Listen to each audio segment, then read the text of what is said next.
Every 7 minutes, someone triggers a search and rescue operation in the United States. Most of them are never found, not because they are too far gone, because no one knows where they are. Your phone stops working at 8,000 feet. There's no signal in the places where signal matters most. And rescue teams, they're searching a circle that grows by 6 square miles every hour. They don't know your location. This is the story of why people vanish and the device most of them never knew existed. Let's start with the scale of what we are talking about.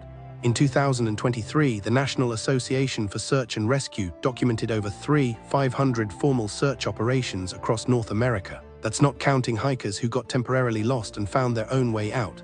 That's organized, multi-day rescues. The average cost of a single search and rescue operation is $8,000, but a full backcountry rescue helicopter deployment, multi-day grid search, extraction from technical terrain, runs between $25,000 and $300,000. We spend more rescuing one lost hiker than we spend on the equipment that could have prevented the rescue entirely. The Appalachian Trail is 190 miles long. Every year, roughly 3 million people hike sections of it. In the last decade, approximately 30 hikers have died on the trail after becoming lost. That's not a high number by pure statistics. But here's the scale that matters. A missing hiker in the backcountry has roughly 12 hours of useful daylight to be found. After that, the search radius expands exponentially. Search teams can cover about 1 square mile per day of intense, trained searching. A person moving randomly through terrain at night covers 5 to 10 miles. You understand what happens in that math? They're moving away from help while help is still searching where they left. Now here's the hidden part almost no one talks about. Your cell phone, the device you've been taught is your lifeline, becomes a brick the moment you leave the grid. Cell towers reach about 30 miles in ideal conditions. In mountains, that range collapses to 3 to 5 miles, and only if you have line of sight. The Mariana Trench is deeper than Everest is tall. A cell signal in the Rocky Mountains is less reliable than a submarine at crushed depth. You feel connected because your phone says 3G or LTE, but that's a phantom signal. It shows your phone checking for service. It's not the same as having service. The real devastation, most lost hikers' first instinct is correct. They stay put. That's what search and rescue trains them to do. Stay visible, make noise, wait for help, but they can't call for help because there's no signal. They're following every rule correctly and it's useless. And here's the part that changes everything. Search teams don't know they are missing for an average of 18 hours because nobody expected them to call yet. Maybe they're just taking a long hike. Maybe they stopped for the night. The window of usable daylight passes before anyone even starts looking. Then the personal locator beacon enters the picture. It's not a phone, it's not internet dependent. It's a device the size of a deck of cards that uses the Cospas-Sarsat satellite network, a system that's been saving lives since 1982. When you press the button on a PLB, your coordinates are transmitted directly to the nearest rescue coordination center, not through a cell tower, not through the internet, through satellites overhead. Those satellites exist whether you're in downtown Manhattan or in a canyon system in Utah with zero cell service. The transmission is simple: your location, your emergency status, your device ID, that's it. The Rescue Coordination Center receives it in minutes, not hours, not 18 hours later when someone realizes you didn't come home. And the accuracy is staggering. Modern PLBs transmit GPS coordinates accurate to within 100 meters. That transforms the search from a 6 square mile circle that grows every hour into a 100-meter circle. Instead of searching 600 acres, rescue teams search 25 acres. The difference between finding someone alive and finding a body is almost always time.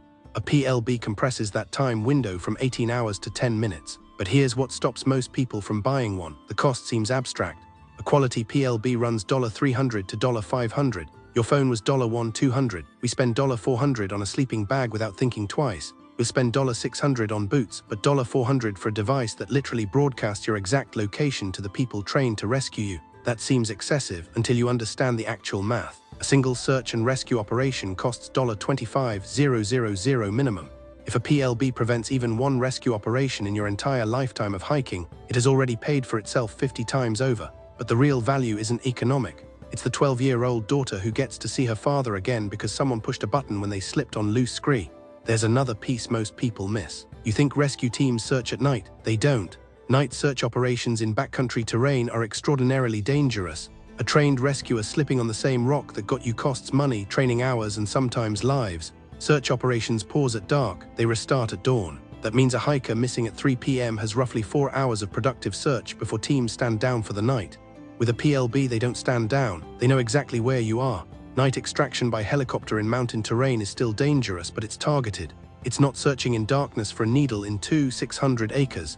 It's going to a specific coordinate and bringing someone home. The scale gets stranger the more you examine it. Cell phone coverage in the United States is often assumed to be near total. In reality, about 21 million Americans live in areas with inadequate broadband or cell coverage. The outdoor recreation industry is worth $887 billion annually in the US alone. Roughly 50 million Americans hike regularly. Of those, estimates suggest fewer than 2% carry any kind of emergency signaling device beyond a cell phone.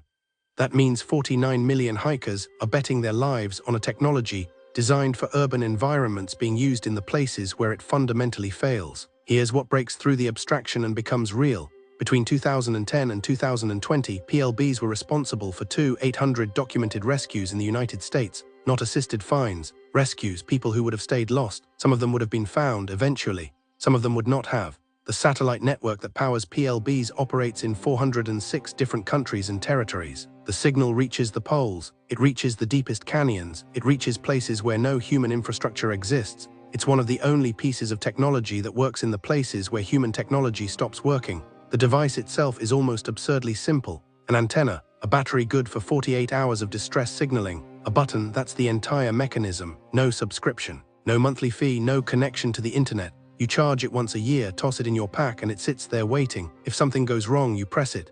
Within 10 minutes, the Rescue Coordination Center for your region knows your exact coordinates. They dispatch ground teams or helicopter rescue. The search doesn't start from uncertainty, it starts from precision. The twist that reframes everything: most hikers who get into serious trouble don't make catastrophic mistakes. They make one small mistake at the intersection of fatigue, terrain, and luck. A slip on wet rock, underestimating distance, following a wrong trail marker, getting caught out after dark in unexpected weather. None of these are signs of incompetence. They are signs of being human in a place larger and stranger and more indifferent than the places humans evolved to navigate. The mountain doesn't care about your skill. It cares about probability. And probability says, eventually something unexpected happens.